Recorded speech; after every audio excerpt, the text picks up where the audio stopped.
They'll first be able to hear me, and then I'll introduce you, and then I'll tell you when they can also hear you. Okay. Hello, everybody. Welcome to this live stream. I'm very excited that you're all here, and we're going to explore the global economy a little bit in these types of live streams with experts from all around the world. As you hopefully know, I'm your host, Joeri Schasfoort, and today we have a very special guest joining us, whether to discuss if we can actually trust Russia's official GDP statistics. So we'll be welcoming Hanna Sakhno, who is doing a PhD research in macroeconomics, political economy, and who has, was at the ECB, developed an alternative data tracker to see what's going on with Russia's economy. Importantly, without relying on Russia's statistics agency, Rosstat. So this is something that immediately caught my attention. I'm really happy that she agreed to come on this live stream. But before we begin, I'd like to remind you that the Money Macro Talks episodes are not sponsored, fully made possible by all the patrons and members. So if you enjoy these talks, then consider supporting this channel that way, or making a small donation during the stream. And now, without further ado, let's dive into our conversation with Hanna Sakhno about tracking the Russian economy without official Rosstat statistics. Okay, let me just bring you on, Hanna. There we go. So now everybody should be able to see you. Welcome. Hi everyone. Thank you, Joeri, for the introduction. Hi, happy to be here. Hanna, let me just get into it. Why did you do this research? Like, what was the reason for this type of research? Is there any reason that we cannot trust Russian statistics? Can we not? So before we begin, I just wanted to briefly make a disclaimer that all the views expressed here are my own personal, and they do not reflect or do not necessarily reflect the views of my previous employer, which is the European Central Bank, or my current employer, which is the University of Groningen. So can we trust Russian statistics? That's a big question. How can we evaluate the impact of the sanctions on the Russian economy? That was sort of the logic and the questions that we had while writing this paper, while studying this project. So again, this was done during my time at the European Central Bank. And our biggest concern was, okay, Russia invaded Ukraine, Russia is in the state of war, and any data that is coming out of Russia on GDP, on trade, on consumer spending, retail, in industrial production and so on, can we actually take it as it is? Can we actually trust it to make any judgment on whether the data can provide us any information about the impact of sanctions? And for example, Russia stopped publishing trade data completely on their imports and exports. So the only available source that all the organizations around the world are using are mirror statistics from the trade partners. Mm-hmm. So that's the only clue that we can get about how Russian trade flows, for example, have retransformed since the invasion. Yeah. So we sort of think, okay, if we cannot trust Rosstat, or we can partially trust it or not, we need to do sort of a robustness check. Or how can we do that? And we were inspired by this. If you remember when COVID was a thing. I do, sadly, yeah. There was this hype around these alternative indicators of measuring economic activity, like, for example, using Google Mobility to track people, basically, to kind of understand how often people go to supermarkets, to pharmacies, to, see movies and so on, and based on that, make a judgment about how the economy is recovering or not recovering under lockdowns or after lockdowns. Yeah. Or, for example, to use energy consumption to understand how businesses are performing or households. Yeah, so that was sort of our idea to use different proxies that sort of point to the same thing, which is economic activity in general, but then do that for Russia, to kind of do this sanity check also for ourselves, for the figures that are released by Rosstat, Russian Statistics Office. Yeah. So that's basically what we did. We sourced 15 such indicators, which are very different from, that point to different types of economic activity, but what is very important is that they all point to domestic economic activity, to even like more private economic activity rather than public, because this is one of our concerns was that, okay, but Russia has increased military production, for example, and obviously your public spending has increased, and this is reflected in your GDP. And anything basically that is happening to your economy is reflected in GDP. If it's a natural disaster and then you reconstruct a large number of buildings, for instance, this is reflected in your GDP as a positive number. So this is just by construction. So, and we sort of wanted to also understand how the economy is performing net of that increase in military production. Because obviously Russia is investing now billions in producing ammunition, producing tanks, missiles, and so on to continue the war in Ukraine. So that was the idea. Okay, so there are actually two objectives then. One is to check if Rusted data can be trusted, and the other is to sort of separate the impact of war spending from domestic economic activity. Exactly, or at least to try to do that to the extent possible, of course. Yeah. And maybe we can already look at the first figure, and I will briefly go over each indicator because I think they're just so fascinating. And this is just a bit of context. So Hanna published this is officially a blog, but on a very well-known academic blogging site, Vox EU, to which I will share a link at the end of the live stream. And there you can find her study, and also there were some figures included. And I can show now the first figure on screen, which shows monthly GDP from Rosted, I think. Correct me if I'm wrong. And then your activity tracker, right? Exactly. I'll show it now. So just tell us what's going on. Yeah. So let's just people see the tracker and how it performs. So indeed, we just plotted the monthly GDP. It's year-on-year changes in percent. Yeah, and then these are the gray bars. Yeah, that's the gray bars. And then the yellow line is our domestic activity tracker. So, and you can see that it proxied, even well before the invasion, of course, it proxied the dynamics quite well. Well, sometimes picking up more dynamics, sometimes less dynamics, but overall it's there. So if you, of course, you're super happy about that. But then, of course, you have more interested in this part that like after February 2022. So how deep was the deep, basically? And that's sort of, we could see that, our tracker basically points to the sharp contraction, but then this contraction goes a little bit deeper than the official statistics, or at least it provides some kind of early indicator that there will be further decline. Yeah. But one thing that I immediately noticed sort of when looking at this graph is that when you do this kind of research, you do start a little bit with an assumption that before the war, Rosted statistics could actually be trusted, right? Because you sort of calibrate your tracker to fit the data before the war. Exactly. Yeah, exactly. So we assume that anything that happened even after Russia annexed Crimea and invaded Donbass, so in 2014, we still sort of assumed that, okay, even in that period, we could still trust the statistics. Yeah, and if I remember correctly from going to economic seminars at the time, because there are always some doubts about the statistics of mostly authoritarian countries. So China is a famous example where people always sort of doubt can we trust these GDP numbers? But actually, if I remember correctly, before the war, Russia's statistics were quite trusted. I don't know if you feel the same way, but you do make this assumption, right? So I think that was actually sort of the consensus among academics, saying like, actually the GDP statistics from Russia are quite trustworthy. I think there were no major concerns for sure. So there was not a big issue, let's say, in the Russian economy analysts community. I would put it like that.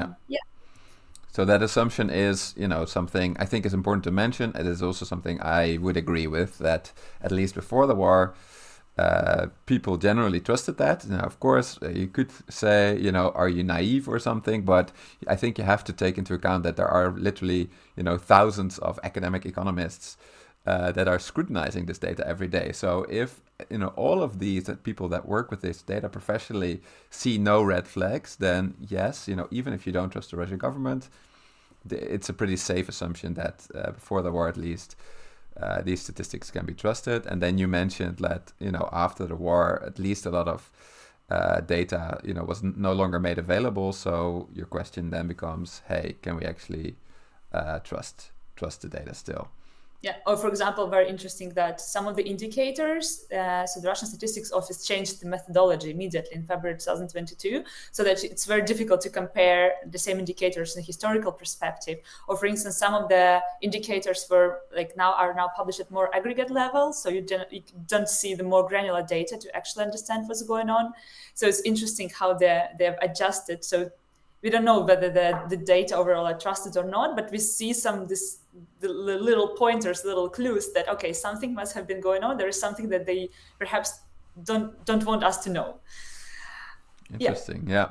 So this is actually quite interesting, because this is nice about a live stream. So someone is commenting, whether or not that's true. Well, someone's saying, hey, one of my relatives works for Rostat, even though this is anecdotal. They write down whatever the management tells them to. They don't know real GDP or population figures themselves. Of course, there are also some people now in the comments questioning whether or not that is true, but it does remind me to ask you, maybe, do you have any sort of, did any of you guys talk to people within Rostat as part of the research? No, I feel it's very important to mention that we never had any contact for this project with any, not just Rostat, but also Russian Central Bank, from which we also source some data, or any Russian company. So all the data that we source for our tracker is all publicly available on the internet. With zero contact with them. Yeah. And you're saying this quite sort of in a way that I'm suspecting that this is intentional, then, that you want to stay objective, and that's why you not explicitly don't contact people in these institutions. Exactly. And I know that if you contacted them, that would also maybe trigger some kind of reaction from them to stop publishing particular indicators, because, there is someone in Frankfurt interested in it. Well, maybe we don't want them to know. And that actually happened to us. That's a very interesting case. Mm-hmm. So before I jump into explaining the indicators, a very traditional indicator that economists use extensively is energy consumption. Yeah. So you look at the energy grid, and that data is usually provided by, I think if you're a member of the International Energy Agency, I believe. So you need to submit the data on your energy from the national grid to them. So anyway, so what I'm saying is that the data is usually available for any country.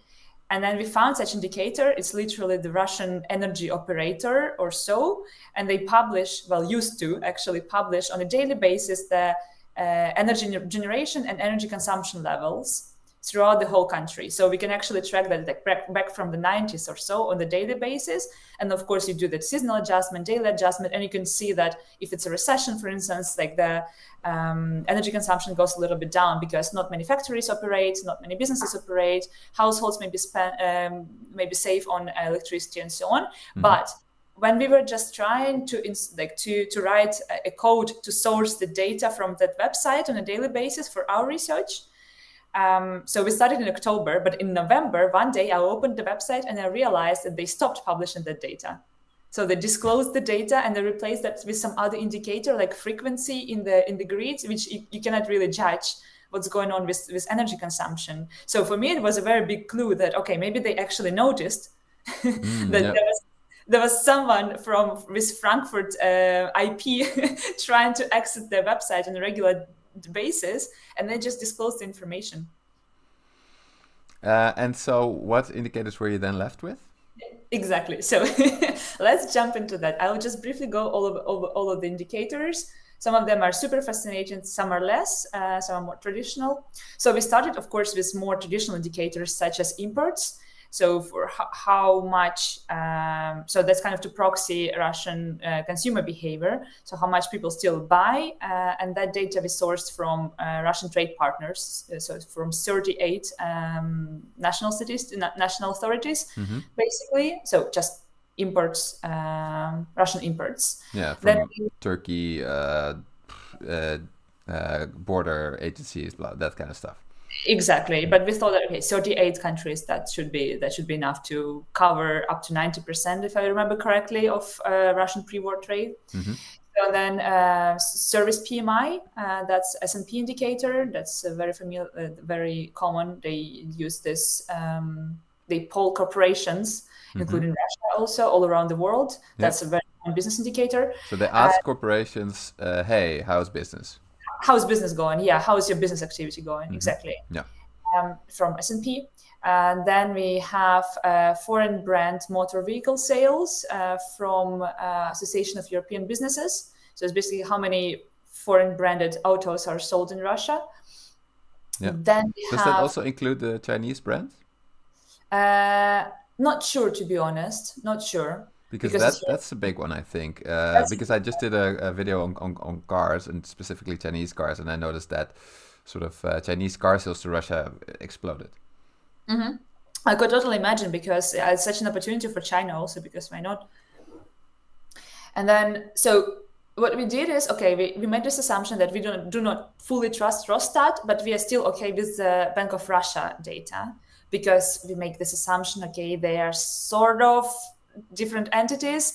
And that, of course, the central bank is supposed to be independent, but that might not be the case of Russia. But anyway, so acknowledging the lack of data as such, we thought, okay, the Bank of Russia data, we sourced the data on credit from them. So basically loans to the corporate loans to entities and also to private individuals. And also data on financial transactions volumes. So that's basically through national payment system. That's something that they keep releasing. They never disclosed it. So we decided to include it, acknowledging the lack of alternative sources on this. And then I think that is interesting. This really jumped out at me when I read your research. Like, I was thinking, okay, that's very interesting that you're trying to get around one Russian agency, but you are still using the statistics from another. Indeed, like you say, maybe they are more independent. They did really have a very good reputation before the war, so maybe that is still true. What I can also imagine, sort of to back up your assumption, is that these statistics are maybe, they didn't think about yet, like, oh, we're going to manipulate these as well, because, they're about credit, right? They're not directly about the economy. Yeah, exactly. So that was also sort of our low-key assumption on that. But indeed, you mentioned that they did have a good reputation, actually, before the war, at least, the Russian central bank. I think it is what it is. So, and then we went a bit more experimental in our indicators, and then more like COVID-style trackers. So we found this website. It's called DomClick, and it's a marketplace. It's an online marketplace for homes. So that's where people publish that they will the advertisements that they want to sell a home, and they indicate the price for it. So it's the largest one in Russia. But also that website, they publish monthly statistics on the number of advertisements and also the average price for properties. So in the primary markets on new homes, and also in the secondary markets. So when people just resell their houses, apartments, wherever.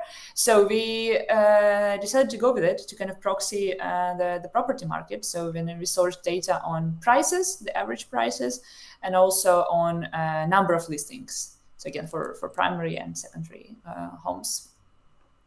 Then we also collected some data from Sberbank. So Sberbank is the largest Russian bank. It is, though, state-owned, but they had a very good reputation in, before the war, in being quite progressive and being quite open about their data, and having a big analytical center that would release a lot of useful information about consumer behavior, about retail trade, and so on. And they keep doing that.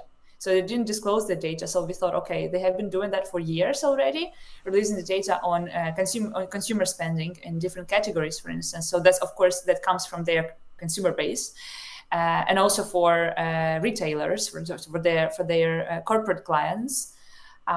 So we source some indicators from there. So first of all, service consumption, that's by private individuals, by consumers, and also turnover of Sberbank commercial customers, specifically within retail, just to understand how smaller, medium-sized businesses perform. And also we got the data, which is again publicly available. They have a wonderful dashboard that is actually nicely designed on retail, a number of active retail outlets who are again corporate customers of Sberbank. So that's basically POS terminals. So if you're a small business, you have POS terminal, you sell something, you're recorded as one active retail outlet. What do you mean with a POS terminal? An address or? No, it's POS terminal. It's when you pay with a card. Okay, yeah. I think it's called POS terminal, I believe. Yeah, the terminal you pay. Yeah. Okay, so every time you pay with a card and you're a client of Rostat, then it's in this activity tracker. If it's active, exactly for Rostat, I mean Sberbank. Sorry, yeah. Sberbank, yeah. So that's from Sberbank, the Russian largest bank. Yeah. Which is also state-owned, huh? So if you want to criticize your work, like maybe you're again relying on the state a little bit, of course, but hopefully they didn't think about that. Yeah. So again, our restriction criteria is that whenever, but not Rostat. That's how we put it. And then we did something super experimental, again, being inspired by this Google Trends trackers, when you can, again, proxy economic activity using, so how basically users of Google, what they search for. So we did that for industrial production. So we used a bunch of different indicators that are related to industrial output, like what people would, or businesses would Google, basically to such thing as, I don't know, venture capital or production facility, or there is some methodology developed by OECD. So we were inspired by that. And then we did the same to proxy unemployment, because we couldn't really find any other indicator rather than official Russian statistics on unemployment. So we constructed this unemployment concerns index, which is basically how often people Google unemployment benefits or public unemployment service or remote work, or I'm looking for a new job, and so on, to pick up this sentiment. Yeah, so that comes from Google.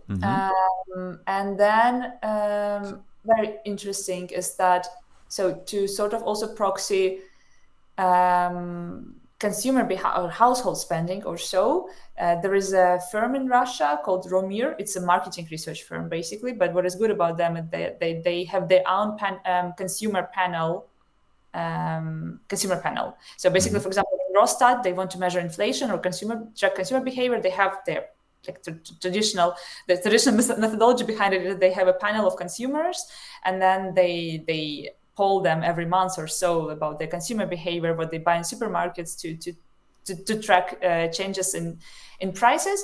So that firm actually has like a smaller, of course, on a smaller scale, but like an alternative consumer panel, and they release the data on average FMCG, so fast-moving consumer goods check of a Russian household.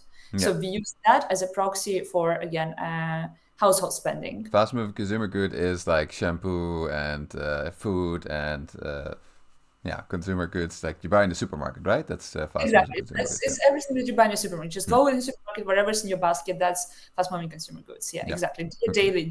Daily products, basically, excluding all these TVs, cars, and so on and so on. Yeah, and then we also got data from on air pollution around Russia. This is very interesting because this is, I think it's the next level, and I think maybe it's the future actually. So there is this company, QuantCube, it's French-based, and they have, what they do is they analyze images from satellites. So the satellites, of course, all around the Earth. Yep. Doing pictures of us, of our planet from above, of the countries from above. And that company, what they do is that they analyze, like using some, of course, sophisticated methods.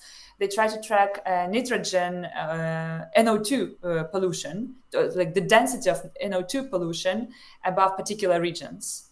And that is actually a good proxy for industrial output, because that's what is being polluted by, is what being that's kind of the pollution that comes from factories, for instance, hardcore industrial production factories. So, and we took the data around 15 Russian most populous regions. So in the regions where the capital has more than 1 million people. Mhm. So that's our assumption that those are the regions with a lot of industrial activity. And then, so we had this data on this NO2 pollution, basically, and that was our proxy for industrial output, which I think is super fascinating because, I guess, it's satellite data, which, of course, there's a lot of but about that, but we went very explorative with that and very experimental. And then we also got data on air traffic, because this is also interesting. The Agency of Tourism, or is called something like that in Russia, they stopped publishing figures on domestic flights and also international flights. So they had that just before February 2022, and then they just stopped releasing that. So, and then of course, like what you can do, this is obvious, you just use mirror statistics. So, and for international travel. International travel, exactly. So Yeah. we got the data too to kind of proxy, okay, the movement of people there, also indirectly consumer spending. So these are our 15 indicators. So a quick question about some of these. Like, for example, what comes to mind is you're saying, look, we're looking at air pollution. But you also mentioned at the start that you're interested in not just can we trust just statistics, but also, hey, what's the impact of war production? But I could imagine that air pollution, might, so it could very well be that sort of the economy is slowing down, so less air pollution, like less industrial production. But then again, they're making all of these shells, artillery shells, right? So more pollution. Did you take that into account, or is that too difficult? I think we couldn't really, because we couldn't really spot where they produce tanks, for instance. I think it's very much classified information. So we did this assumption with this big cities. So we assume that that's where the, like, let's say, normal production facilities are located, not necessarily military production facilities are located. So it's a bit 50-50, but that's the best we can come up with. So we took this 15 most populous regions, big cities, and we assume that the factories located there are they manufacture like daily goods rather than shells. Yeah. Hey, and something else. Someone again in the chat is saying Domklik is owned by Sberbank. Did you know that? Oh, I didn't know that, actually. Oh, thanks for the heads up. I need to check that. Yes. So it's all one big entity, I see. And then Sberbank is, of course, state-owned. Oh. So again, you're stuck with state data. And then also people in the chat are saying, something, maybe a little bit of a sort of an elephant in the room, and I think it's good to address now before we dive deeper into your research. So, because, just a disclaimer to you as well, I think we have a fairly global audience. There's also quite a few Russians. There's also quite a few people from states who I think are sympathetic to the Russian narrative. And they are saying, Hanna is Ukrainian, so can we trust her? Which is a valid question. I have to understand where they're coming from. My question to you is, do you also publish your calculations online? Because I think that would be like a super good way to, that people can replicate your work. This is also the academic standard, so to say. Then people can try it themselves, right? Like then anyone who says like, yeah, but Hanna is Ukrainian, of course she has strong feelings about this conflict. Hey, have a look at your calculations, try it yourself. Is that possible? Yeah, that's actually a very good point, I think. And it's absolutely, I think what comes first for me is scientific integrity. And that's something that I've been trained as a PhD candidate. But also, so this work has been done at the European Central Bank, which is a European institution. And all the calculations are available upon request. So, of course, I haven't done this on my own. I've done this with my co-author, Adrian Smith, who's the project lead and who is still at the ECB, continuing actually this project, because this is used internally by the ECB to inform our policymakers. And so these are totally available upon request. So if you just drop me an email, and I can forward that to Adrian, my co-author, and I'm pretty sure he would be happy to share because the indicators are publicly available, except for the two for QuantCube, because it's a private company and we actually buy data from them. Oh yeah, yeah. And is your indicator actually also publicly available? Can we download this data somewhere? No, I think we didn't publish it anywhere. But again, we are happy to, because you usually provide that to journalists so that they can replicate the plots for their articles. Yeah, so that's doable, but upon request, because we do not update it regularly, so we published the blog basically, and the data there ends in January or beginning of February 2023. So, and of course, we've done some updates after that. Yeah.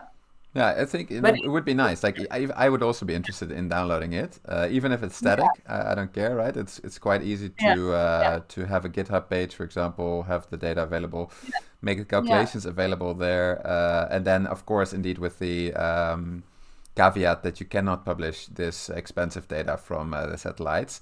But people can then still see your calculations, and I also yeah. don't think I think probably people trust the satellite data the most. So that should be fine, I think. And all the data. So we made this table in the publication with like specifically which kind of indicators we sourced from which company, and we of course we're happy to provide the links. Like specifically, go to this Bearbank dashboard to download that data and so on and so on. And then the methodology is there. So we use principal component analysis, standardized indicators. Yeah, I think the trended, like nothing really special. The do file is also available. Excellent. Hey, shall we get to the main point? That is, yeah, because you've talked about the indicators now, which I think is very interesting. You have 2 points. Can we trust the statistics, and can we say something about the effect of war production? Can we trust the statistics, Hanna? What was your main finding there?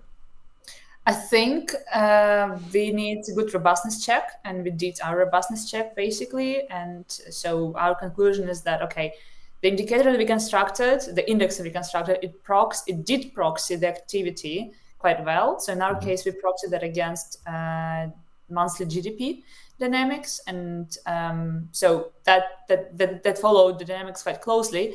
And then we see a bigger drop in activity after the invasion than the official statistics predicts. Or what we even see is that our index actually predicts a few months in advance of a further decline, for example. And that So is, I think, best visible in Figure 4, right? If I remember correctly. yeah, we can actually have a look at it, because Yeah. I think it will be very helpful. Because what we also did, we didn't only plot that against GDP numbers, but we also constructed a very standard tracker of economic activity based on Rostat data, but more granular. Like, for example, so that's the green line. Yeah. So what we used for that was so very like traditional macroeconomic indicators from any statistical office is retail trade, industrial production, business confidence, service consumption, registered unemployment, and capacity utilization in manufacturing. So same methodology, again, principal component analysis. And then we plotted that against our tracker. So I didn't discuss that, but we have like just 2 specifications of the same tracker. One is using all 15 indicators, another one is using only 6 indicators, but that's because the one with 6 indicators has longer time sample. So for econometrics purposes, we thought it would be a nice way. But anyway, it doesn't matter in this case, but what matters is that they had very similar dynamics just before the invasion. So all the green, the yellow, and the blue lines sort of move in the same direction. But then after the invasion, we see that there was larger sharper contraction in our tracker than in the tracker constructed using Rostat data. Yeah, so that's the just for the people watching at the graph, the green line is sort of the official, using official data, and then using your alternative data. The yellow line is actually it has a sharper contraction, but not so much. But the blue line, especially using, I think, all of your indicators, is even contracting sharper. So that would indicate that there is. This is still quite uncertain, right? This is still not a super precise exercise. Correct me if I'm wrong, but it indicates that Russia's economy is doing a bit poorer than the official figures would suggest, but maybe it's not so extreme as maybe some other people might have thought. So that was sort of our conclusion. Okay, so we see that there is contraction. If there was no contraction official data, we would be very suspicious, obviously. But we see contraction official data too. But it seems to be not as deep as we, for example, proxied with our tracker, which again tracks more domestic activity, more like private consumption, private activity rather than public. But what is also interesting, I think, if you can just look at, because we did the decomposition of our tracker components, just to see, okay, what exactly drives the contraction? What is it specifically, month by month? So that's figure 3. Yeah. Yes, I'll show it. Yeah, perfect. So basically what we did, again, using our indicators, we just split them into different groups. So that's household consumption, and this is basically Russian imports and vehicle sales and business activity, which is Google searches related to industrial activity, and also PMI service index, and also air traffic. And then the last one, so that's green bar, and the last one is, oh no, sorry, that's the yellow bar, and the last bar, the green one, is real estate, which is just real estate prices. Yeah. And we can see, I think it really emerges into a nice picture, because you could see that the initial drivers of the consumption, so from March until almost, July or even almost August, it was mostly household consumption. And that's driven, like, of course, by imports, because that's where the access to sanctioned goods began. So Russian households started having limited access to imported goods. So that's why we see this contraction. But then if you look at the business activity indicators, so these are the yellow bars, again, around May, starting in May, then July, August. So that's where business activity was actually rising. And that seems to indicate that it's Russian businesses were trying to step in and kind of provide an alternative solution, like alternative goods, alternative services to those that left Russia after the invasion. And that's around May, July, I think, is what we're seeing. Around May, July. So that's where we see this sort of stabilization. So there was a deep initial, and then it was stabilized over summer, that you can see in the previous figures. But then what was happening later on, so the household consumption started stabilizing, well, more or less. So the contraction was not that deep anymore.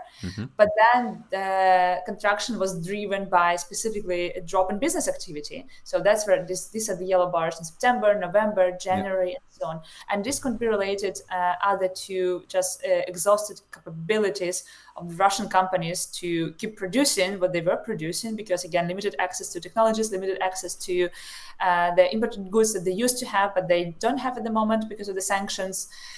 Also because, of course, for example, the wave of mobilization was announced in September, and that's where many Russians left the country. The estimates range between, I think it's a couple of millions or so, but those are consumers. And employees. So that could also show an effect on the businesses that had to reduce their capacities due to a drop in demand or from consumers, and due to drop in supply of workers. Yeah, and then what I also found quite striking is that sort of the real estate sector seemed to be doing quite well at first when the Russian economy took the biggest initial hit. But it's now looking to be in quite a bit of a slump. So it's stagnation is in the market. So that's sort of what we can observe, at least from this website. So it could be related again to many Russians leaving. So that's just natural supply demand effect. So, but I couldn't really comment much on that, to be honest. That something is going on there for sure. Yeah, and also just sort of as a note to everybody watching, that doesn't have to be something that's related to sanctions. Probably if you're looking at real estate performance in many European countries, it's also been quite poor over the last couple of months, I think. Yeah. So yeah, just to keep that in mind. Not all of this is as a consequence of sanctions, but I do think that this this figure that you provide here to have a look at, hey, what's happening for consumers, what's happening for businesses, what's happening in the real estate sector, gives us an interesting look at this contraction in the Russian economy, what who was hurting and who was not hurting so much. And then you, of course, have your hypothesis of why that is. Specifically, that businesses sort of stepped in first to replace Western goods, and then started suffering as they lost a lot of workers who were conscripted into the army. Is that the correct summary? This is our interpretation, basically, based on some maybe very common general economics logic or so, because I think that's our interpretation, of course, of what could be happening in the Russian economy. Yeah, it's a story. Let's say we see it like that. It's a perspective, let's say. And in general, this exercise is one of the many that one can do, obviously. So we did our best attempt. Yeah.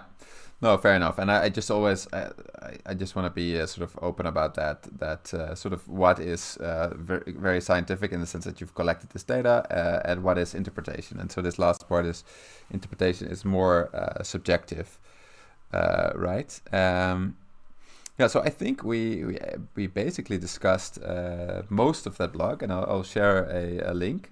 I think this is really interesting research, also in general, also because like what you mentioned after COVID, we had much more of this interest in alternative data, because not just states can maybe manipulate data, they can maybe discontinue data sets, like not giving them to us anymore if something happens. But also these data sets are typically quite slow. So this is where these alternative trackers are also really interesting. Because we can get quick information. And of course, as I mentioned in the very beginning, GDP, and there's a big discussion in economics community, whether GDP is a good indicator to measure wherever we want to measure with it, because anything that happens to the country, even as bad as the war, it will be reflected as sometimes positive numbers in GDP, which doesn't make sense, obviously. So that's why, indeed, the popularity of these alternative indicators is rising, and I think it's really good, as long as we can be careful with them, and of course, and don't make direct conclusions or direct judgments based just on that. But it could be helpful as an instrument, as sanity check, as we call them. Yeah, sanity check. Hey, and what you now alluded to is the final thing I think we haven't discussed yet, and that is, I'm just going to show your figure 3, I think, again, with your trackers compared to official trackers. And that is the impact of war spending, because you mentioned also in your blog that your trackers focus specifically on the domestic economy. So it could also be that your trackers show sort of more of a decline than the official statistics. It could be we cannot trust completely the official statistics, but it could also be that we can completely trust the official statistics. It's just that these take into account this war spending, and your trackers focus on the domestic economy, without the war production, right? That's another interpretation. That's another interpretation indeed, and this is sort of that we fully acknowledge. So that's why we call it domestic activity, and we specify that it's private rather than public, and so on, because we really acknowledge that we cannot adjust the official statistics to get out this increased public spending component, because of course the data is not available. No one's going to tell you how much Russia spends on tanks.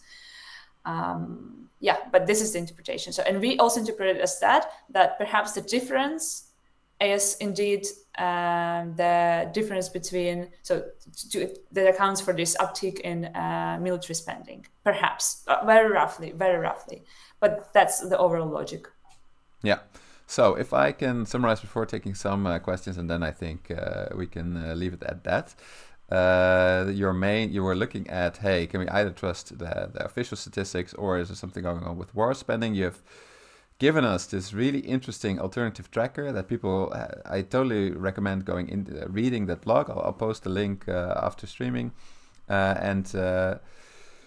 This shows us that, hey, it looks like the domestic economy, right? It's not certainty. It looks like domestic economy is doing worse, somewhat worse than official statistics would suggest. But that could be explained by, hey, official statistics cannot be trusted, or it could also be explained by there is this war economy boost that is not helping Russian people, but it is helping official GDP figures. These would be my takeaways. Is that fair? I would agree with them, yeah. Excellent. Shall I have a look at some questions? Yeah, let's see what people have to say. Okay, I'm just going to scroll through.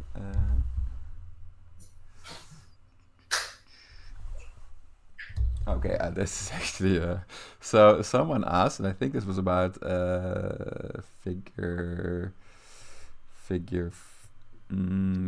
3, I think. Someone says, "Can you tell me what is on the y-axis? Who needs to label the axis? Just so that people understand." That's my mistake. I cut out this picture. Of course, Hanna did label that axis. But can you tell us? So that's for figure 3. What's on the y-axis? On the y-axis, so on the x-axis we have time, months. On the y-axis, that's just the measure of the components, which are eigenvalues multiplied by the standardized indicators, if that's helpful. So that's not easy, Hanna. Eigenvalues multiplied by the standard indicators. Analysis. Yeah, okay. So it's just a measure of each variable after it's been transformed. And so it tells us something about whether it's going up or down, but it's like, can we look at it as like a relative change kind of measure, but it doesn't say something absolute. It just tells us something, hey, there's a big or small change, but it doesn't tell us. So, but you can see the dotted line, that's the tracker itself, right? So that's something that you could see also in all the previous figures. So that's itself the tracker, which is first principal component of different indicators, like big number of indicators, but then we separated them into groups to see, okay, because some of the indicators, they go up, some of the indicators go down, right? And then, so the tracker dynamics reflects the average of them. So we wanted to look specifically, okay, what are these indicators that drive the tracker up, and what are the indicators that drive the tracker down? And that's what you can see with these bars, basically. Yeah. Okay, excellent. I'm sure there are still some people who are like, "What? Go read the blog and dive into it a little bit." This is the thing. Like, if you're doing an econometric analysis, you will get into some difficult terminology. But yeah, I would say it tracks change, but don't. It does track change. So it's year-on-year change of the average of the average. I simplified, of course, because it's first principal component. But average change of the average sum of the indicators. Yeah. All right, excellent. Oh, and what I also saw is some comments. They refer to a video that I did about how some research shows that the Chinese economy might be quite a bit smaller than we think because of, and the indicator that they use, an alternative indicator, is night lights. So that's also satellite data. So that is how many nights are lit at night. Is this also something that you can look at? Yeah, I think it's a very interesting indicator, and I think it's used. I remember that very well from development economics seminars, usually, where they try to proxy level of economic development of the region. So obviously, very well developed regions are lit more during the night because you have highways that are lit, or you have big cities that never sleep, and so on and so on. I'm not sure actually whether anyone has ever collected that data for Russia, but maybe. But then they have, yeah, for sure.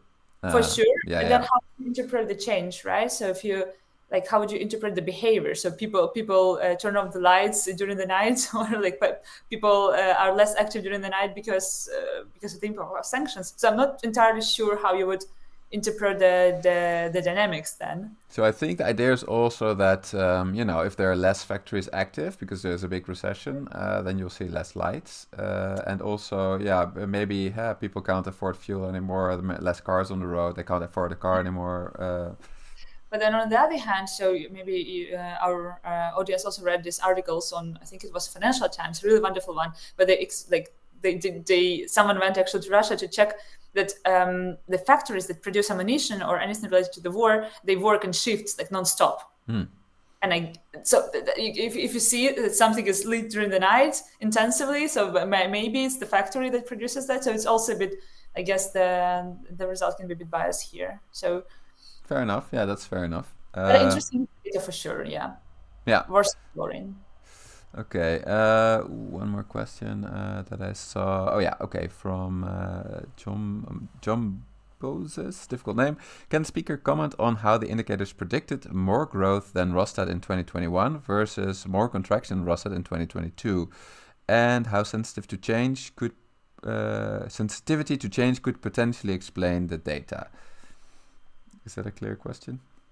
Yeah, I got the first part. I'm just looking at the figure, and so it was the growth in 2021. Yeah, but it's not that such a big difference. So I think, yeah, just looking at, I guess we're looking at the same Figure indicator. 1 then, or which figure you're looking at? Yeah, I'm looking at figure 1.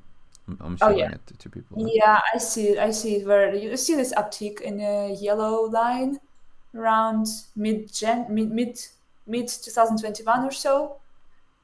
Yeah, but we still treat it as a good proxy anyway. So perhaps there was some kind of a post-COVID, post-lockdown recovery, and it was driven by some of the components. Yeah, and the second question, I think it was something about sensitivity. Could you please read it out to me again? Yes, and then it says, and how sensitivity to change could potentially explain the data. Sensitivity to change. I think he's probably referring, or she, I don't know, he's probably referring to this, how there was more growth in your trackers than in Rostat 2021 data. Maybe he's actually referring to the other graph. Let me just check if that is true.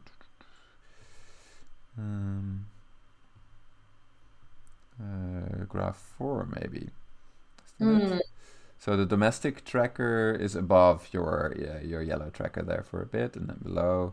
Yeah, I see. So this uptick in the beginning of the month of the year of 2022 in January or so, just before the big contraction. Well, that could be the base effect, right? So because we're comparing January 2022 to January 2021, and in January 2021 there was this quite intense rise in the tracker. So it could be.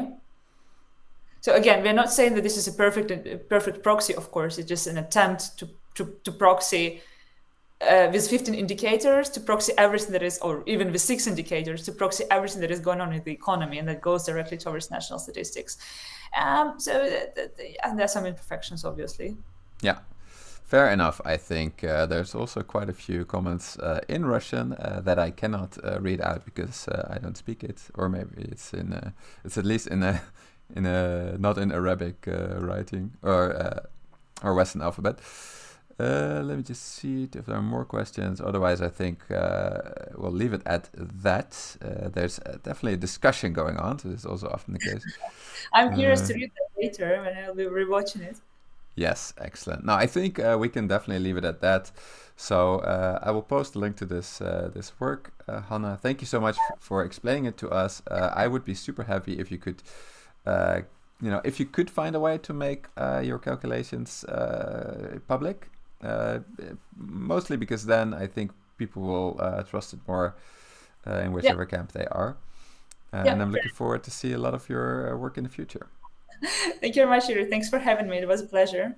All right. Yeah, and I encourage everyone to go and read the VoxEU paper. Yeah. Excellent. Thank you so much. Okay.